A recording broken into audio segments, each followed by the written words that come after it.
All right. So thank you everyone for joining today. We have another Finding Beautiful Questions with someone who I've gotten the chance to work with him and their team at a company that is all about people getting in the right room and having a great time, but more on that soon. Kevin Washam here is someone who has always had just a really great attitude and has tackled some very interesting problems on his way to becoming a founder and just a life story around a beautiful question, which he can tell us a little bit more about. So, Kevin, thanks for joining. I appreciate you coming with. Yeah, thank you for having me. My first podcast appearance actually here. So um, Cool. And how are you feeling?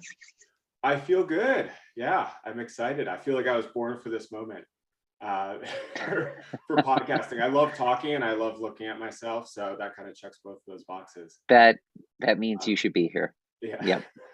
Yes. um, yeah, no, thank you for having me. You know,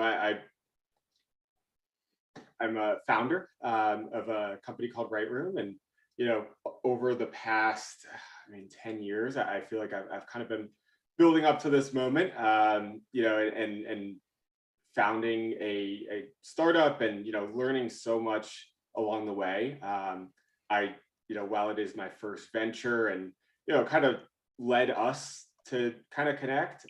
We met on Lunch Club, actually, and then just kind of developed a relationship from there around, Bluprnt and smart founders and ultimately Right Room. And, I think it is kind of the start of my journey here. I think it's, obviously a great idea, to take words from others. I think it does have legs, and, but bottom line, I've learned so much, and, um, you know, really taking in that opportunity to just learn and challenge myself, in a place where I was never really comfortable. I never, growing up, saw myself as an entrepreneur.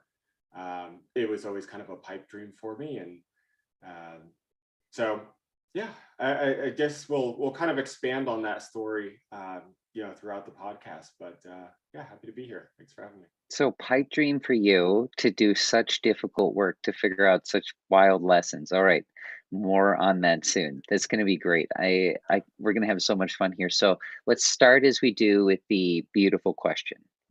What do you got for us today, sir? What is that beautiful question? Yeah. So this is to pull back the curtain. I did not come up with this before we jumped on today. I didn't do my homework. Lesson number one. But there's a few kind of questions that kind of guide my life, and kind of principles that I hold. One thing that I think about often, is what is going to be the title of my book, my autobiography that I'll write once I become wildly successful and I have something to write about. Um, so that's kind of a question that guides my life, is what would be the title of my book or your book? Whether it's an autobiography, a biography, even a novel. Like I haven't really thought about that, but like what would the novel be? And who would be the characters, and what part of your life would this book be about? Those kind of things. Like, what do you really want to put in writing? To kind of pen your legacy. Kind of an interesting question to ask. So that's really cool. I'm going to bring up the share here real quick because we do some live notes for anyone that's watching the stream here, and you guys can follow along on there.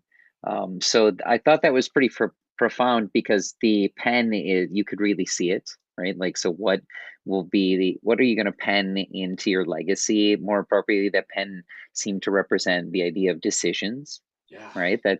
That's really cool, man. Well, the next one here is, what is the origin story? When did you realize that you were going to work in this kind of field? In what field of entrepreneurship? Well, there's that, and you have this question that drives you of what is your legacy going to be, or what does your book look like? So, when did you realize that that was going to be not just a transactional relationship with the world, but one that was rooted in legacy? Yeah, well, I looked at other successful people, and every successful person, and anyone who thinks they're successful has a book, right? that's like that's like the first thing you do when you reach success is you get a book deal. So I was like, well, that's if that's the mark of success, I guess I have to. And I don't know if you're familiar with the Enneagram, but I'm an Enneagram 3, which means I'm an achiever. So most of my life's decisions are based around, what is my legacy going to be, and like how will this be perceived by the world. So yeah, it's ironic because I totally have commitment issues. So like penning something, like using the word like penning my legacy is like so foreign to me. Uh, but yeah, I guess it really started when I graduated high school. I felt like I had a pretty average upbringing, pretty middle class. I went to school, I came home, I had decent grades, and I was involved to an extent, but really felt like I lived a pretty average life. And when I went off to college, I said, I'm really going to make something of myself here. And the first thing of doing that was just saying yes to more opportunities.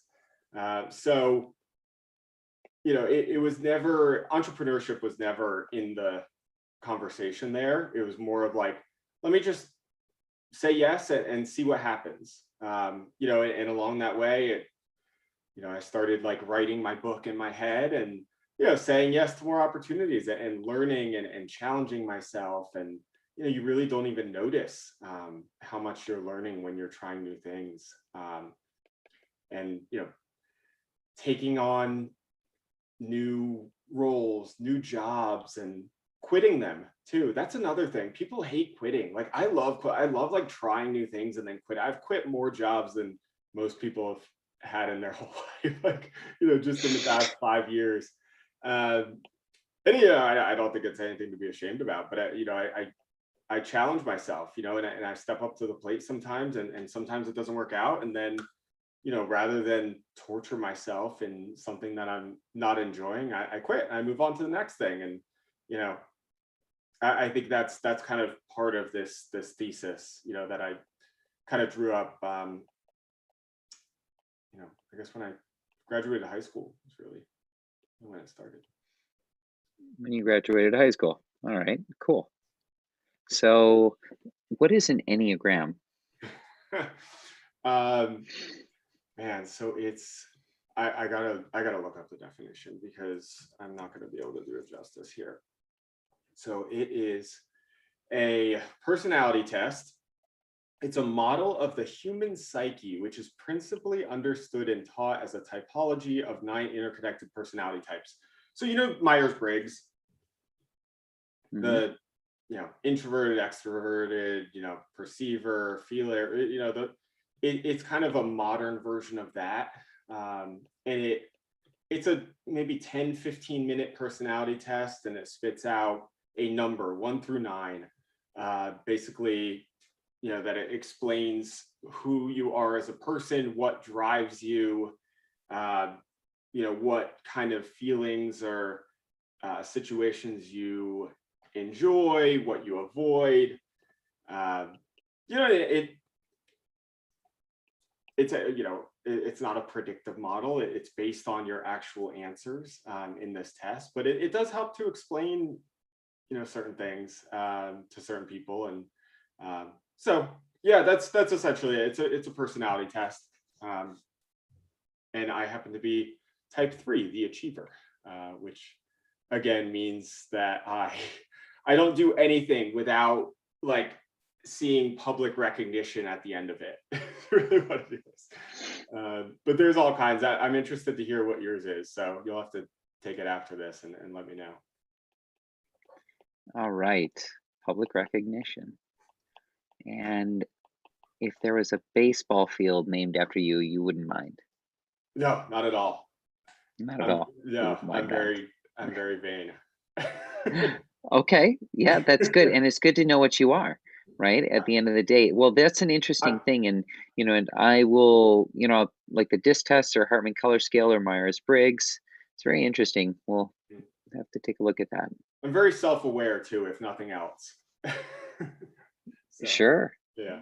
Well, that's a really good thing, and that can almost be a blessing and a curse in a way. You know what I mean? Oh yeah, Being absolutely. very self-aware of your decisions and always checking that. So here's a question: do you like really big board games where there's tons of decisions to be made? Um, I like them for like the first 15 minutes and then I get bored of them. All right. Interesting. Interesting. Okay, so let's see. What would you feel as But though, especially if I'm not winning. okay, I understand. I got it. So let's say that what I heard is your answer is that you need to be able to try a lot of different things without too much commitment and to be able to find what you love doing in your pursuit of legacy or what you want to pen into your legacy. And things that have a public return or an appreciation is what drives you. Yeah, yeah, Okay, absolutely. interesting. So, what would you say the answer is for you so far, in your own words, to what does your book look like?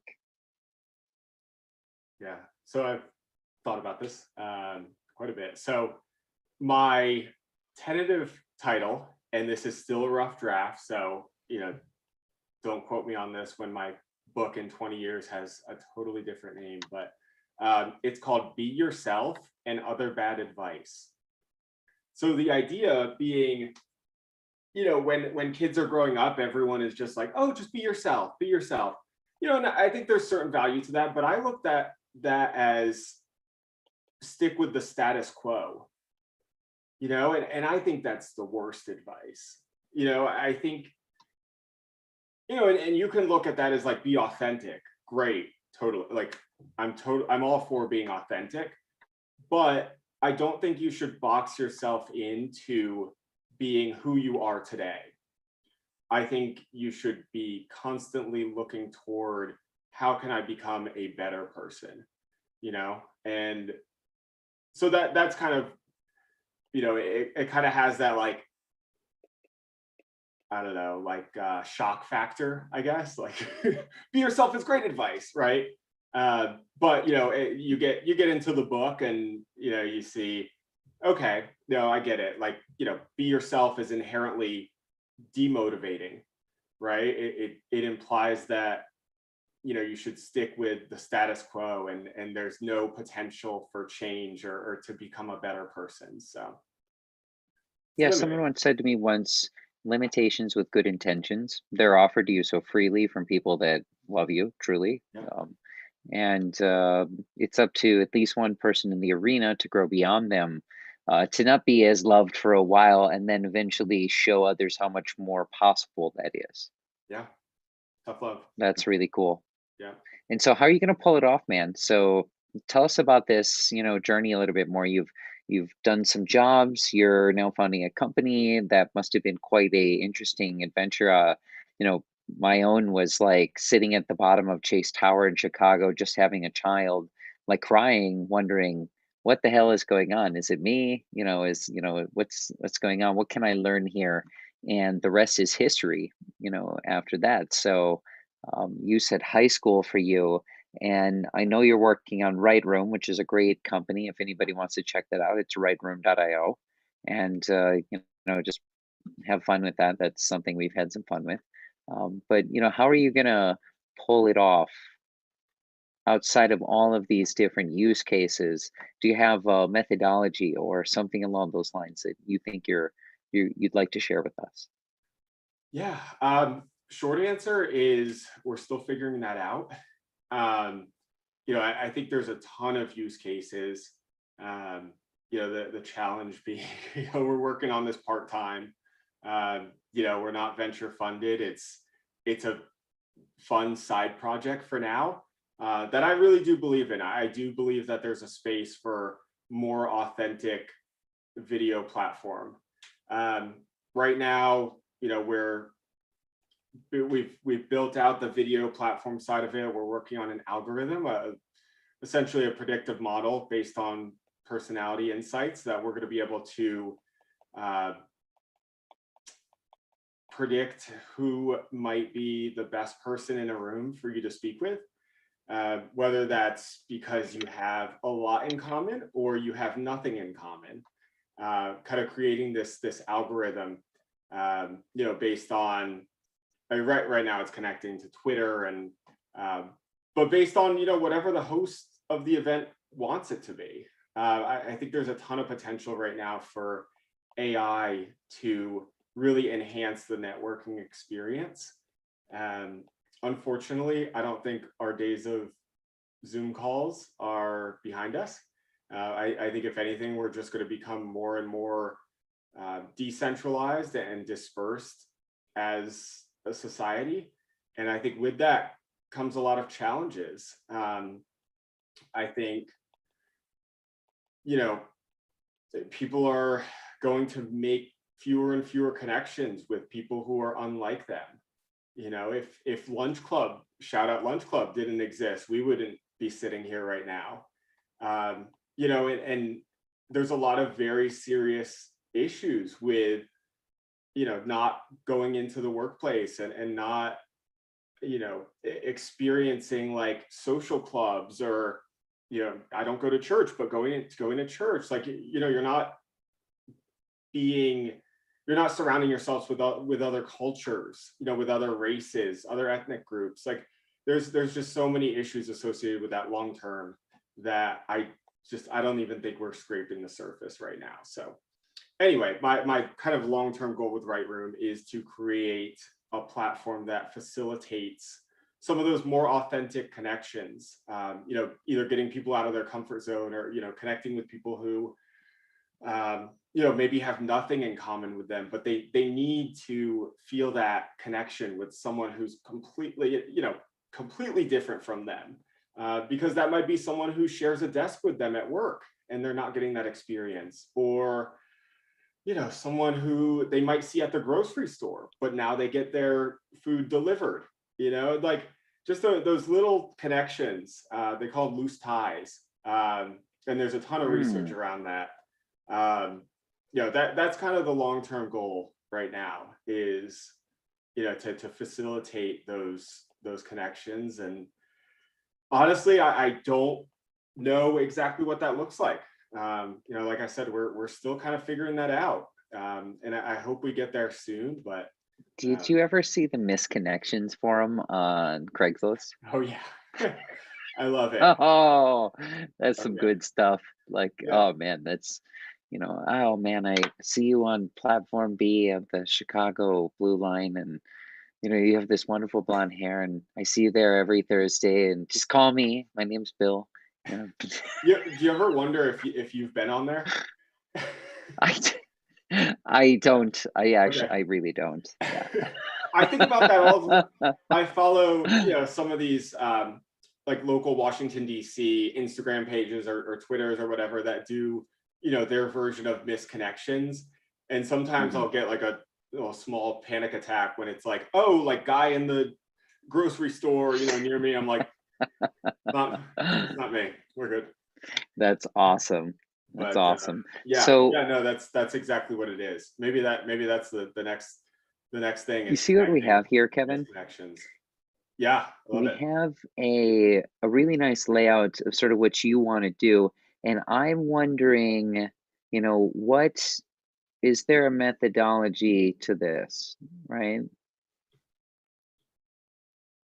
Like, you know, what is the thing that rides alongside of all of that? So maybe you could break that down for me a little bit more on, you know, what are the attributes that, you know, would fill in this space of that methodology? Okay. Um, How essentially? How are you going to pull it off? Yeah. I mean, one of my principles is community building. I think that's so important, is being able to, and this is a principle I carry in my personal and professional life. Like, I just think there's so much power in partnerships. It's a part of why I'm in sales, versus consulting or public policy, which I used to do. And I think there's just so much value in creating tangible connections and partnerships that last and compound. The sum is greater than, or what's, uh, the sum is greater than the parts, kind of mindset. So yes, building community, putting others first, inspiring others, um, kind of being that influential piece that creates a community, keeping people in your orbit, who both add value to your life and you're able to add value to theirs, and consequently connect others, kind of being this connective tissue within a web of people. What would the next one be? So you've got the community, Mhm. right? What's your next step? The next step right here. Um, So we've got the company that you're yeah. working on, right? Mhm. I would say, I'm trying to boil this down to one word, but essentially getting out of your comfort zone, being uncomfortable, being vulnerable, willingness to change, maybe. I just threw out like 3 different things, but being kind of, What's the well, next one? Community building for you, then your company, then what's your next step?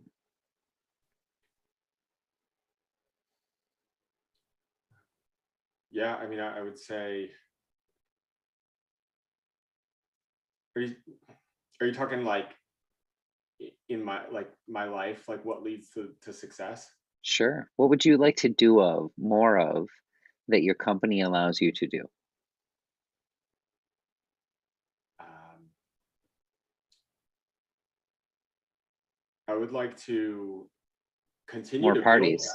Yeah, You'll be well, doing more parties more for part. sure. No, that's exactly what I was going to say, actually.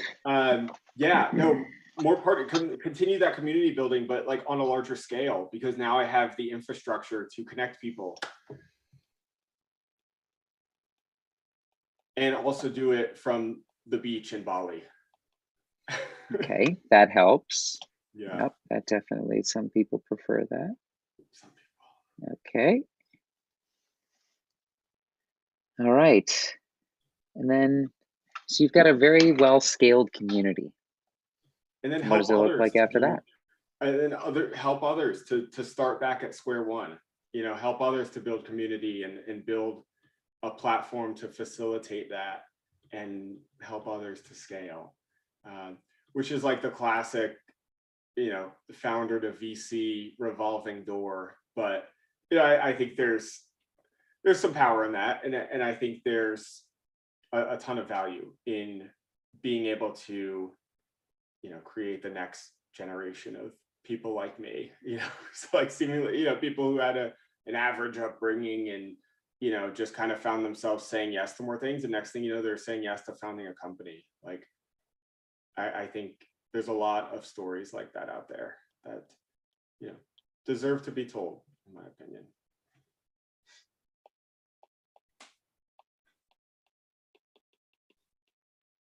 Got it. More ecosystem and then platform. All right, cool, man. This is always really interesting to, you know, scan out here. So what would you parallel with what we've discussed so far? Now we're sort of in the eye in the storm, the last section where you just, if there's something you feel is really adjacent to what we've discussed or things along those lines, I'd love you to bring it up, or if there's something you really want to highlight for us. Yeah, no, I mean, I think bottom line, it's being motivated by instability. I'm a naturally impatient person, and I think that drives a lot of my decisions, in trying new things. You know, life is short, but it's also long enough to make a few mistakes along the way. I've kind of created, like, I mean, I could have lived a very stable, very stable life. And I feel like I've created instability in my own life, for better or for worse. But through all that, I'm learning so much, just because I'm jumping into all kinds of ventures, different fields, different industries, and sometimes just challenging myself for the sake of a challenge. So yeah, I would say, be impatient. you know, uh, if something comes up, you know, take that opportunity to learn, um, reinvent yourself. It's, I guess I feel like I'm not quite at the point where I can write the book, but if I had to write the first chapter, that would probably be it. Yeah, that's great, man. The idea of if someone gives you an opportunity, you should probably explore it. Oh yeah, I'm. And we'll be looking forward to this book. And the title of it was Be Yourself and Other Bad Advice. It's the working title. Yes. Is a working title, and I'm and not each cha- supposed to hold you to it. and Yes, each chapter is more bad advice disguised as good advice. got it. Got it. A story of all the people that tried to give you advice that turned out to be bad advice, Oh yeah, right? they're in the acknowledgement section. Well, let me stop the screen share here. Sure. And what I'll do is, thank you, Kevin. I just sort of wanted to give you some appreciation for coming on here. There's a lot of founders out there that have learned a plethora of lessons. We're all not alone. We are, at the end of the day, making the innovation space better. And I love it how healthy you've stayed on the journey. Like, there's a lot of folks that'll go really hard for 3, 4 years and they don't get their head right for years after that. So it's actually quite a perilous journey. And what you're doing in the connection space, bringing people together, it's really cool stuff. Again, for anyone that's listening, it's rightroom.io, and they're probably looking for, are you guys looking for testers? I know you were looking for clients. Anything else that the Yeah. community can help you with? No, that's exactly it. Anyone who's looking for a flexible, free space, where you're getting in at the ground floor. So, you'll have the cell phone number of the CEO, the product manager, and, you can kind of make it what you want. That's really what we're looking for right now is, input from the market, from potential users, and, people who can get in this platform and, make it something that works for them. That's exactly what we want to do. Cool. Yeah. Cool. Well, thank you again. And for everyone in the Finding Beautiful Questions audience, I love what you guys are doing, these beautiful questions that drive us, that many of us live our life very conscious of that question, almost processing our decisions through it. And that drives us to live our life to better understand that question as almost a field of research that we can become a part of. And so, Kevin, I really appreciate the legacy comments, and I know that you're out there trying to make, let's say, spaces for people to have a good time and bring the right people into the right room. And so thank you everyone for your time. Thank you, Kevin. Appreciate it.